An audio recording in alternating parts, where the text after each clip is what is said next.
Starting में everyone, इस वक्त मैं बुच इंटरनेशनल हॉस्पिटल में बैठा हूँ, जो अपेरेंटली हॉस्पिटल ही नहीं लगता। इसके बारे में जवेद सर कहते हैं कि अगर आप यूएसए से या यूके से पाकिस्तान आ रहे हैं और आप ये चाहते हैं कि आपको फ़र्क ही ना लगे कि आप यूएस के हॉस्पिटल में खड़े हुए हैं या पाकिस्तान के हॉस्पिटल में खड़े हुए हैं, तो आप बुच इंटरनेशनल में हैं। इस वक्त मैं बुच इंटरनेशनल के कैफेटेरिया में बैठा हूँ और हमारा यहाँ आने का मकसद ये है कि हम यहाँ पे आर्टिफिशियल इंटेलिजेंस की इम्प्लीमेंटेशन कर रहे हैं। आपने देखा होगा कि पिछले 3 से 4 दिनों में ये मेरा 5वां शहर है। हम मुसलसल ट्रैवल कर रहे हैं। हम कर क्या रहे हैं? हम ये कर रहे हैं कि अगर हमने पाकिस्तान में आर्टिफिशियल इंटेलिजेंस को ट्रूली लेके आना है और उसका फ़ायदा उठाना है, तो हमें 2 एंड्स पे काम करना पड़ेगा। एक एंड ये है कि हमें अपने बच्चों को ट्रेन करना पड़ेगा। ट्रेन कैसे करेंगे? जब उन्हें फैसिलिटेट करेंगे। हमें उनको ट्रेनिंग एंड फैसिलिटेशन के साथ साथ इंस्पायर भी करना है कि एआई है क्या। जब आप किसी को ट्रेन करेंगे, वो जॉब कहाँ करेगा? गोरे के लिए। उसकी ज़िंदगी बनाएगा, उसको टूल्स बना के देगा।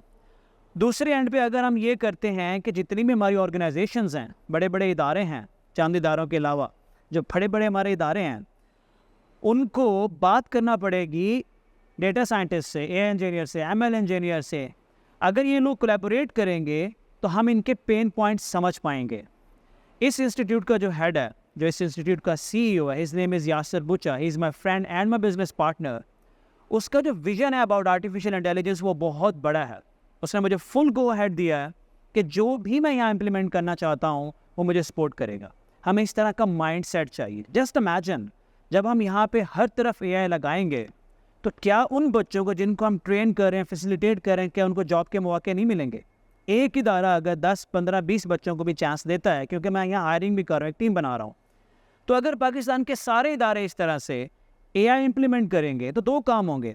हमारे लोगों को एआई में जॉब मिलेगी, हमें हर काम गोरों के लिए नहीं करना पड़ेगा, प्लस पाकिस्तान के अंदर प्रोडक्टिविटी ऊपर जाएगी। और सबसे बड़ी बात जो यासिर भाई कहते हैं हमें, कि आर्टिफिशियल इंटेलिजेंस को जब आप हेल्थ केयर में लेके आ रहे होते हैं, इसका मतलब पैसा कमाना नहीं है। इसका मतलब पैसे कमाने की जो वो रेस है उसमें आगे निकलना नहीं है। इसका मतलब है पेशेंट जब हॉस्पिटल के अंदर एंटर होता है वो एक बोझ लेके आता है, एक दर्द लेके आता है, उस दर्द को बांटना। अगर इस वक्त डॉक्टर 10 पेशेंट देख रहा है तो आर्टिफिशियल इंटेलिजेंस से वो डॉक्टर 100 पेशेंट देख पाएगा। अब तो आर्टिफिशियल इंटेलिजेंस इस लेवल तक चला गया है कि बीमारी होने से पहले भी वो एक हद तक बता सकता है कि इस बीमारी से कैसे बचा जा सकता है, ये बीमारी हो सकती है आपको। पर ये हम कब कर पाएंगे? जब हम अपना डेटा प्रिजर्व करेंगे, स्ट्रक्चरली प्रिजर्व करेंगे, उसको अच्छे तरीके से कैप्चर करेंगे और स्टोर करेंगे और उसको सिक्योर करेंगे। हमें तो हमारे डाटा की वैल्यू नहीं पता। कोई भी किसी भी मुल्क से आता है, अपना पोर्टल लगाता है, कहीं से कोई डील मारता है और हमारा डेटा उठा के ले जाता है, अपने मॉडल ट्रेन करता है, अपने मुल्क से हमारे डेटा के ऊपर ट्रेन किए हुए मॉडल्स की बेस में सिस्टम लॉन्च करता है। हमें पता ही नहीं है। इस वक्त हमारे मुल्क में मेजॉरिटी ऐसे इदारे हैं जिनका अपना कंट्रोल ही नहीं है अपने डेटा पे। तो इसलिए मैं कहता हूँ कि हम टेक्निकली एआई इनकम्पैटिबल नेशन है। कि आज अगर हम एआई में कोई एडवांसमेंट देखते हैं तो हम इम्प्लीमेंट नहीं कर पाएंगे, क्योंकि हमारे इदारे अभी एआई कंपैटिबल ही नहीं हुए। वो 90s के लेगेसी सिस्टम पे चल रहे हैं, एक्सेल शीट के ऊपर चल रहे हैं, पुराने टेम्पलेट्स पे चल रहे हैं। हमारे जो टेक्नोलॉजी के इदारे हैं वो कहीं पे वर्डप्रेस का टेम्पलेट लगाने के बाद न्यूज़ में देखते हैं कि हमने टेक्नोलॉजी ले आए हैं, टेक्नोलॉजी बूम ले आए हैं। 5-5 साल हुकूमत करते हैं, ना रोबोटिक्स की बात करते हैं, ना आईओटी की बात करते हैं, ना एआई की बात करते हैं, खाली बातें। कोई एक एग्जाम्पल मुझे पाकिस्तान में बताएं जिससे हम कहें कि this is what we have done और ये पूरी दुनिया पे हम जाके प्राउडली कह सकते हैं कि हमने ये बनाया है। कोई एक सॉफ्टवेयर बनाया जो पाकिस्तान का सॉफ्टवेयर दुनिया यूज़ करती है नहीं हमारे पास। हमने क्या बनाया जो दुनिया यूज़ करे? हम पूरी दुनिया की बनाई हुई चीज़ें यूज़ कर रहे हैं। अब इसके लिए चाहिए क्या? टेक्नोलॉजी हमारे मुल्क में है, टैलेंट हमारे मुल्क में है, डेटा हमारे मुल्क में है, डोमेन नॉलेज हमारे मुल्क में है। तो कमी किस चीज़ की है? यूनिटी। कमी है यूनिटी की, कमी है अवेयरनेस की, और कमी यहाँ पे है। यहाँ पे ऑर्गेनाइजेशन में पैसा कमाया जा रहा है, बैंक भरे जा रहे हैं, लेकिन एआई पे नहीं लगाएंगे।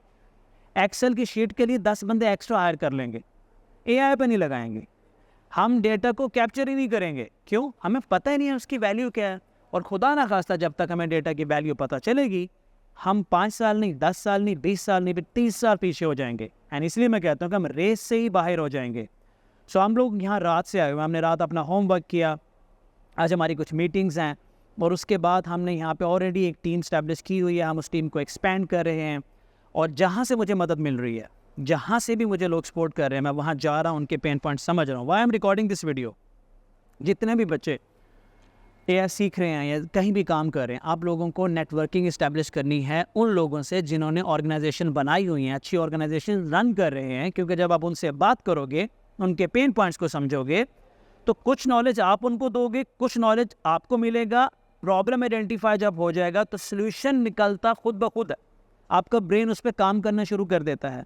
तो आपको इस तरह की नेटवर्किंग इस्टेब्लिश करनी है पाकिस्तान में। I am truly thankful to Yasir Bucha जिन्होंने हमें इतना एम्पावर किया। बाय द वे, मैं इस हॉस्पिटल का चीफ टेक्निकल एडवाइज़र भी हूँ, बट वो भी किसी वजह से, क्योंकि उन्होंने हमारा काम देखा, हमारी टीम देखी और हमारा पैशन देखा अबाउट AI, और उन्होंने कहा जी वेलकम, आप यहाँ पे आके कुछ भी करना चाहें, you can really do that.